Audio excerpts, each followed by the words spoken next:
सत्संगत जी, प्यार से कहना, धन निरंकार जी। जब इस परमात्मा से जुड़ गए तो जीवन में ये रोशनी आ गई, ये रूहान हो गया और ये रूहानियत के साथ फिर इंसानियत खुद ब खुद एक जीवन में आ ही गई। तो कैसे अपने जीवन को जीते जी, जहाँ सभी ये मानवीय गुणों से तो जी रहे हैं, वही साथ में एक बात वही जो आज भी शिक्षा मिली कि कैसे सारे संसार के लोग भी एक हैं। ये हर एक में ही परमात्मा है और हर एक का चाहे पहनावा, खाना, बोली, भाषा अलग है, फिर भी एक सारे संसार के जो धर्म सिखाते हैं वो ये प्यार ही सिखाते हैं। और सबसे पहले कि ये सच्चाई को जान लो, ताकि फिर एक जीवन जहाँ जीना बहुत ही सरल हो जाता है स्थिर के साथ जुड़ के, वहीं एक फिर जीवन के बाद भी वो आनंद ही मिलना है।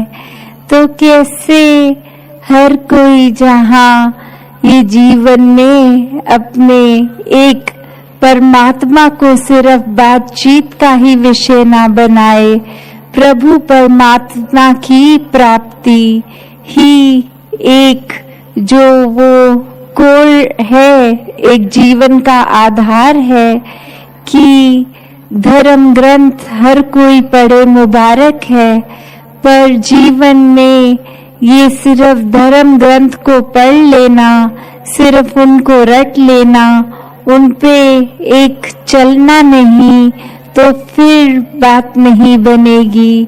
और हर ग्रंथ पे कैसे चला जा सकता है? रटना पढ़ना सब मुबारक है, पर समझ सबसे पहले जरूरी है। ये परमात्मा को देखे बिना कोई भी कार्य अगर किया जाए तो वो अंधकार ही है। इस परमात्मा की रोशनी में रहकर जब कुछ भी किया जाए तो वो भक्ति है। इसके प्रेम में रहकर एक प्रेमा भक्ति भरा जीवन जिया जा सकता है।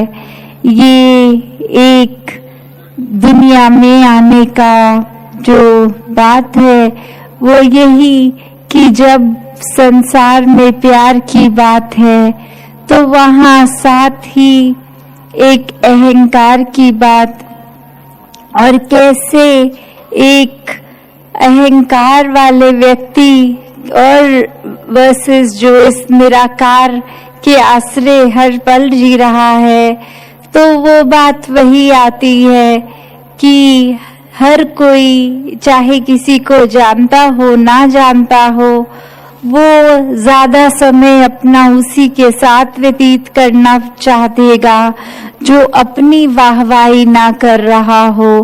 वो इंसान जो एक हर एक को ही प्राथमिकता दे रहा हो, हर एक के साथ ही मीठा बोलता हो, एक खुद को ही संसार में सबसे सयाना, सबसे इंटेलिजेंट ना समझता हो। ये जो नहीं जानता उसको तो सिर्फ सिखाना ही है, उसको तो सिर्फ सही चीज बतानी ही है और वो सिखलाई अपने आप पकड़ लेगा। वही बात इंसानों की भी कि अक्सर कुछ कहीं से सुन के बाद एक उसी को सच्चाई मान लेते हैं और फिर एक ये भाव मन में आ जाता है कि हमसे ज्यादा तो किसी को कुछ पता ही नहीं, तो हमसे ज्यादा तो धर्म ग्रंथ किसी ने पढ़े ही नहीं।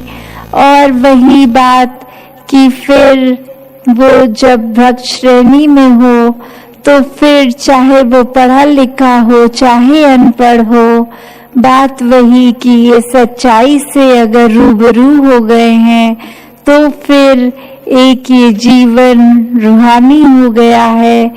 फिर एक जो प्रेम इस परमात्मा के प्रति वो मोहताज नहीं रहता कि कोई कौन सी उम्र का है, पढ़ा लिखा है, विद्वान है या नहीं है। तो ऐसा जीवन जीकर संतों ने हमेशा ये सिखाया कि एक प्यार पूरी मानवता से हर एक से किया जा सकता है, चाहे स्वभाव कितने भी सबके अलग हों। एक हर एक में उनमें परमात्मा के ही दर्शन करके जब ये समझ आ जाती है तो मन से अपने आप ही ये जाति पाति नफरत के कारण सब दूर हो जाते हैं। सब अपने जैसे ही अपने से ज्यादा श्रेष्ठ भी लगने लगते हैं। सब में ही फिर हर समय इस परमात्मा को देखा जाता है।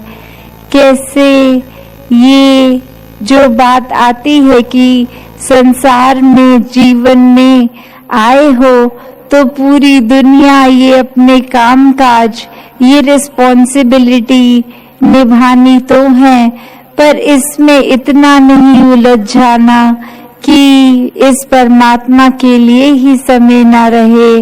इस परमात्मा को भूल कर काम में जितना, एक चाहे वो गृहस्थी जीवन हो, चाहे वो अपने कोई ऑफिस वगैरह के काम हो, पढ़ाई लिखाई हो, वो फिर एक माया का रूप लेके नुकसानदायी बन जाती है। कैसे जीवन में हर कुछ प्राप्त करने का लालच, एक इतना महत्व आकांक्षा इतनी बढ़ा के कि ये परमात्मा ने जो दिया उसको ठीक से जिया नहीं, उसको अप्रिशिएट नहीं इतना किया, उसमें इतनी अपनी जो शुक्राना भाव था वो तो नहीं किया।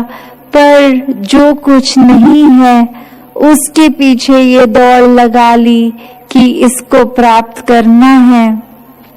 तो भाव वही जिस तरह हर कोई ये संत समझाते हैं कि ये जो पल है उसको पूरी तरह जीने वाली बात, कि आगे का जीवन पीछे का जीवन, इसकी ना आने वाले की टेंशन लेनी है, कुछ आगे चिंता करनी है, और ना ही जो बीत गया इतना सुंदर उसके ऊपर आज को कंपेयर करते रहना है कि पहले हमारी जिंदगी बहुत आसान थी, अब तो बहुत दिक्कत है, तकलीफ है।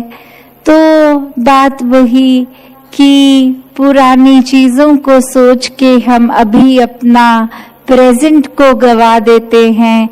जो कुछ जीवन में आया नहीं है उसके बारे में कल्पना करके, सपने लेकर, एक आगे की चिंता में, उसके ड्रीम्स बनाने में फिर इतने व्यस्त कि अभी जो हाथ में पल हैं वो गवा दिए जाते हैं।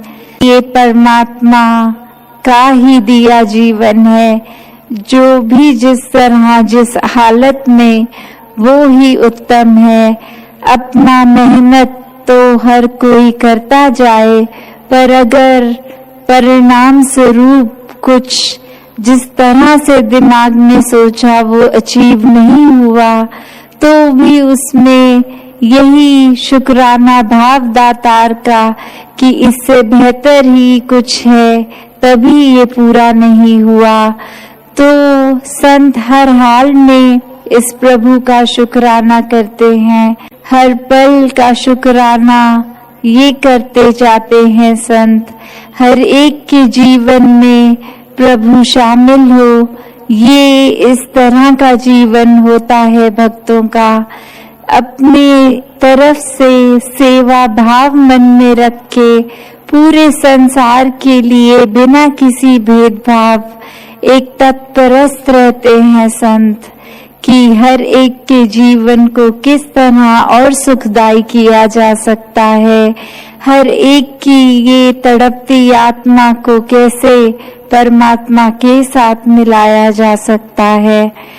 और जो इसको देख नहीं सके, इसकी भक्ति नहीं कर सके, इसके रंग में नहीं रंग पाए, उनका जीवन आया और गया, पर वो एक काम का जीवन नहीं रहा। तो दातार कृपा करे हर किसी के जीवन में ऐसी ही भक्ति हमेशा बनी रहे। सात संगत जी, धाम निरंकार जी। सात संगत जी, प्यार से कहना है निरंकार जी। सात संगत जी, तो अभी आप सभी ने सतगुरु माता जी के अनमोल वचन को श्रवण किया। सात संगत जी, इसी तरह के वचन, अनमोल वचन, सतगुरु माता जी एवं राजपिता जी के अनमोल वचन सुनने के लिए चैनल को सब्सक्राइब जरूर करें और दासी को आशीर्वाद दें कि दासी भी इन अनमोल वचनों को अपने जीवन में ढाल सके। तो महापुरुषों, चैनल को सब्सक्राइब करें और वीडियो को लाइक और शेयर जरूर करें। बड़ी कृपा होगी दासी पर। सात संगत जी, प्यार से कहना, धन निरंकार जी।